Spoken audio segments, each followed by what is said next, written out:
Olá, eu sou Jarles Pereira, missionário da comunidade Canção Nova, e você está no Diário Espiritual. Vamos fazer juntos? Em nome do Pai, e do Filho, e do Espírito Santo. Amém. Vinde, Espírito Santo, enchei os corações dos vossos fiéis e acendei neles o fogo do vosso amor.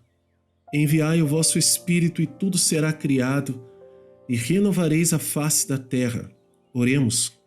Ó Deus, que instruíste os corações dos vossos fiéis com a luz do Espírito Santo, fazei que apreciemos retamente todas as coisas segundo o mesmo Espírito, e gozemos sempre da sua consolação. Por Cristo Senhor nosso. Amém. Evangelho de São Mateus, capítulo 18, versículos de 15 a 18. Se teu irmão pecar, vai corrigi-lo a sós.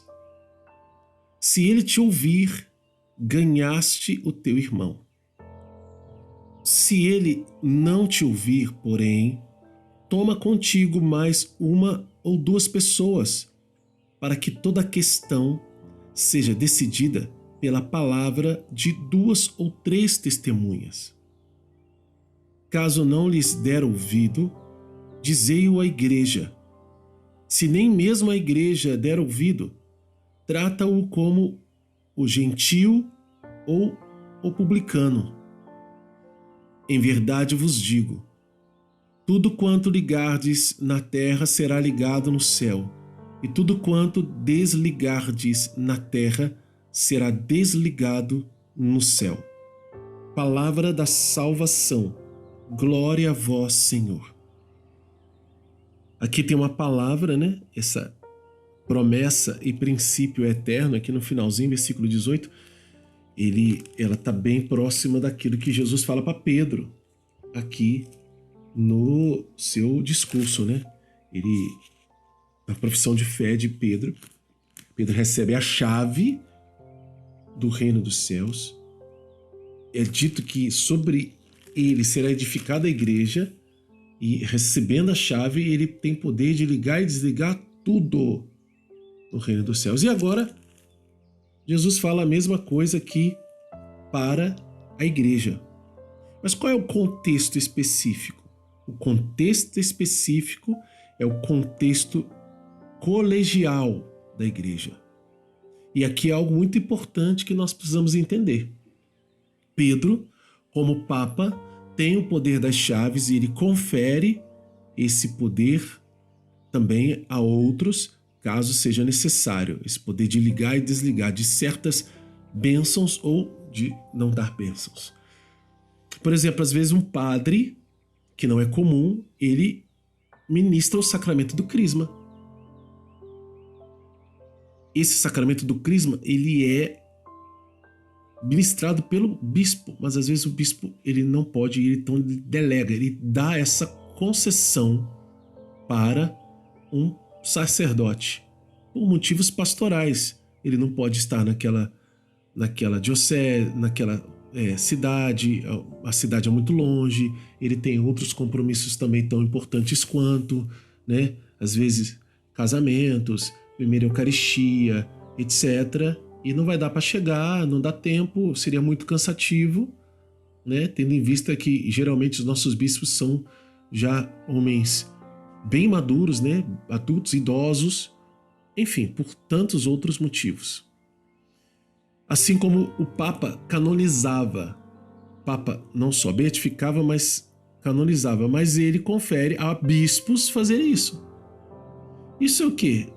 De maneira muito simples, no dia a dia da igreja, o poder das chaves também. Mas aqui está falando a respeito de algo que pode gerar uma excomunhão. Se um homem pecar, uma pessoa pecar, esse pecado aqui é algo grave, é um escândalo, é uma situação, sei lá, de heresia. Como já aconteceu, isso aqui é algo muito típico do início da igreja. Uma heresia acontecia, alguém começava a falar assim, olha, Jesus é Deus, mas esse negócio dele ter morrido na cruz aí, não é não. Isso aí não foi verdadeiro, porque um Deus não pode morrer. E começa a falar e tal, e vem uma heresia dizendo que Jesus é Deus, mas não é homem, é só Deus. E aí tem gente que começa a seguir e tal. A igreja vê aquilo e fala assim, não, calma aí, você está ensinando errado, onde é que você aprendeu isso aí? Quem foi que te disse isso? E começa a conversa. Mas essa conversa, ela não avança de uma maneira positiva. Pelo contrário, ela vira uma rixa, um cisma, uma divisão na igreja. De maneira que a coisa acaba indo para um concílio. E nesse concílio é reunido aqui o colégio da igreja, ou seja, a eclésia, a reunião dos fiéis. E lá a igreja reunida, ou seja, o Papa, todos os bispos, o concílio decide. O concílio tem poder de ligar e desligar também. E é isso que acontece aqui. Nós tivemos o concílio mais próximo de nós, o Concílio Vaticano II. O concílio tem poder de ligar e desligar. Saíram documentos do concílio. Um desses documentos é o que hoje favoreceu que a Bíblia estivesse nas nossas mãos de uma maneira extraordinária, como nunca houve antes na história da igreja, que é o documento Dei Verbum. E depois dele outros vieram também. Mas esse documento é do Concílio Vaticano II. E outros tantos. Aliás, o primeiro concílio da igreja, o concílio de Jerusalém, aconteceu por causa dessa situação. O que era a situação? A situação era que Paulo começou a evangelizar os pagãos, então gregos, né? E em geral era chamado de gregos os pagãos, mas gente de tudo quanto é nacionalidade que se encontrava na reta e abraçava de alguma forma a fé, já tinha abraçado a fé judaica ou diretamente abraçou a fé cristã, porque ouviu a pregação de Paulo, viu os milagres, né? Acreditou no anúncio do evangelho. Essas pessoas começaram a se converter, mas elas não eram circuncidadas. E aí alguns judeus que eram convertidos ao cristianismo falaram, mas como assim essa pessoa não vai circuncidar? Como é que ela vai abraçar a fé se ela nem tem a fé de Abraão? Tá errado. E Paulo falou, não, tá certo. Ela não precisa acreditar nas escrituras antigas. Ela precisa acreditar em Jesus hoje. Depois ela vai aprender a tradição, mas a tradição não é pré-requisito. Isso é para o judeu, não para eles. Isso gerou uma confusão. Tem que circuncidar, não tem que circuncidar. Foi para onde? Foi para Jerusalém e lá estavam os apóstolos. Ou seja, a igreja reunida. Pedro, o Papa, e todos os outros apóstolos reunidos. E lá houve essa discussão acalorada sobre o tema. Resultado, os gentios, os pagãos, poderiam ser batizados sim em nome de Jesus Cristo, em nome do Pai, do Filho e do Espírito Santo, sem precisar circuncidar. No entanto, tinha que mudar algumas atitudes.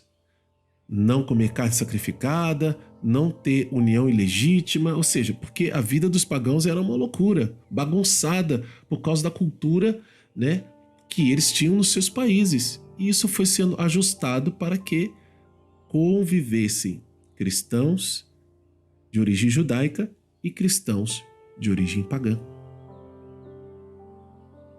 Então aqui são dois exemplos desse versículo 18.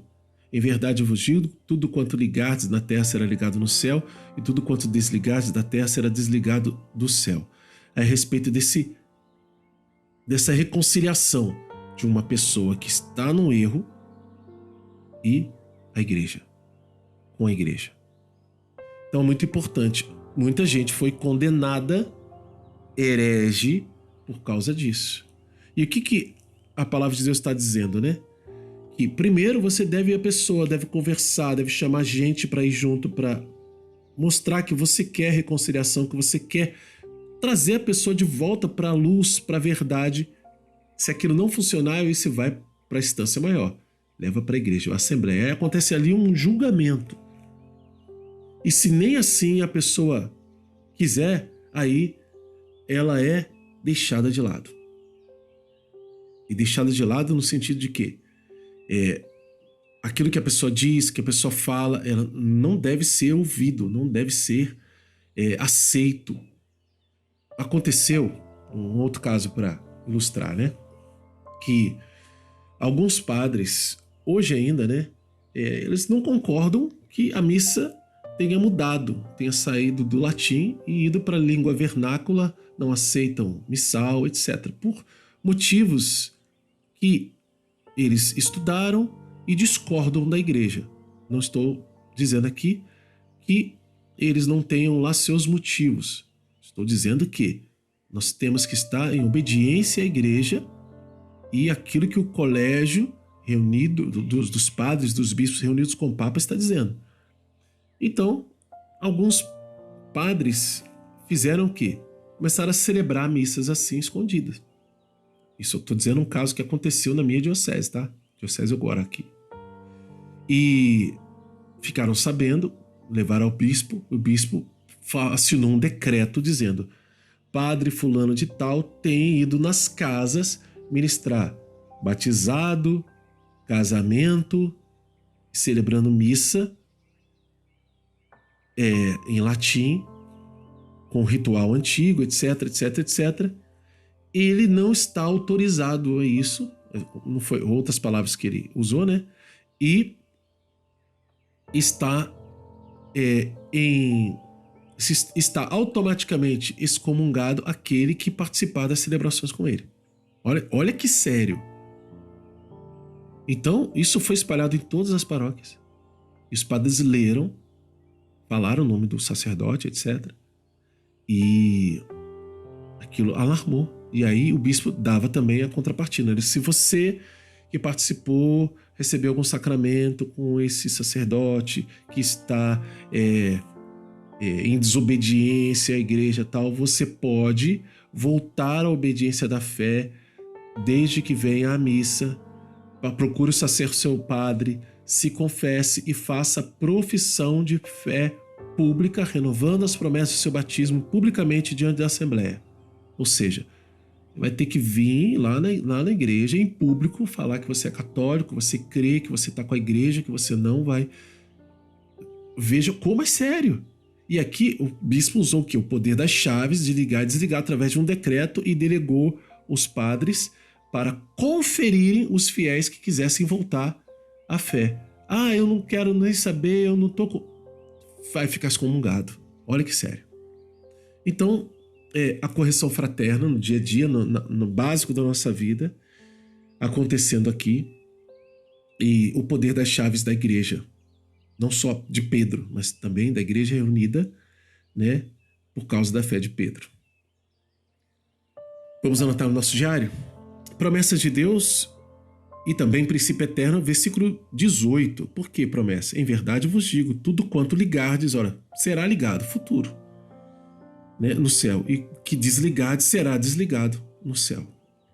Desligou na terra, desliga no céu. Liga na terra, liga no céu. Isso é uma promessa, mas também é um princípio eterno, porque é regra. É assim que funciona, é uma lei do reino dos céus e que vale aqui para a igreja. E as ordens estão dos versículos 15 ao 17. Anota também qual é a mensagem de Deus para você hoje e como colocá-la em prática na sua vida.